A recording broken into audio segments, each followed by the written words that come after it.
আমার 3টা পুকুরে মাছ ছিল, পাঙ্গাস, সিলভার, কাতল, রুই, মৃগেল, বিভিন্ন রকমের মাছ ছিল, যার ওজন 3 থেকে 4 কেজি পর্যন্ত, 5 কেজি পর্যন্ত।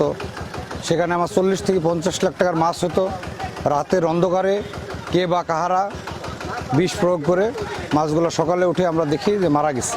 এটা হয় গ্যাস ট্যাবলেট দিছে, আর নাহলে কোনো পয়জন দিচ্ছে যেটা অক্সিজেন ফিল করে মাছ মারা যাবে, এরকম। ক্ষতির পরিমাণ 40 থেকে 50 লাখ টাকা।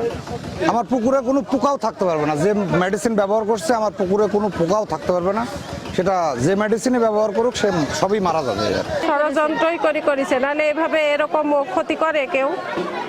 একটা পুকুরের মাছও জীবিত নাই। প্রত্যেকটা মাছ, আর দেখতে তো পাচ্ছেন পরিবেশ কি, অনেক মানুষ, আর তাদের অবস্থা তো ভালো না। আজকে যে ঘটনাটা ঘটছে, আমরা দীর্ঘদিন যাবত মাছ চাষের সাথে জড়িত, আমরা জানি সমস্যা বা মাছের কোনো সমস্যা এভাবে মাছ মরে না। এখানে নিশ্চিত যে কেউ শত্রুতা করি তার বিরুদ্ধে এই কাজটা করেছে, তাকে মানে অর্থনৈতিকভাবে পঙ্গু করার জন্য এই ব্যবস্থা। আর এই গ্রামবাসী তাকে এতই ভালোবাসে, তার প্রমাণ তো দেখছেন, পুরো গ্রামবাসী নামে যে তাকে হেল্প করার জন্য।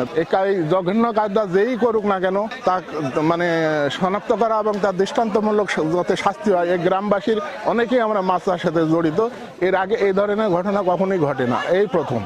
অতএব এর সর্বোচ্চ সাজার আমরা দাবি করছি। অনেক ক্ষতিগ্রস্ত হয়েছে। তো এটা যে কিভাবে ঘটছে বা কে করছে এরা তো সঠিক বলা যাচ্ছে না। তবে প্রায় 50 লক্ষ টাকার মাছ তার এই যে বিষ দিয়ে নষ্ট করা হলো। রাজনীতির প্রেক্ষাপট হতে পারে, যেহেতু দীর্ঘদিন সে রাজনীতির সাথে জড়িত। আওয়ামী লীগ পিরিয়ডে সে আওয়ামী লীগের সাথে অনেক নির্যাতিত কেস কামারিতে ভুগছে, অনেক কেস কামারির সাথে জড়িত ছিল। তো এখন কে বা কারা করতেছে সেটা তো সঠিক বলা যাচ্ছে না। তো অনেক ক্ষতিগ্রস্ত হয়েছে উনি। তো চাওয়া পাওয়া বলতে গেলে তো সঠিক উপযুক্ত বিচার দরকার।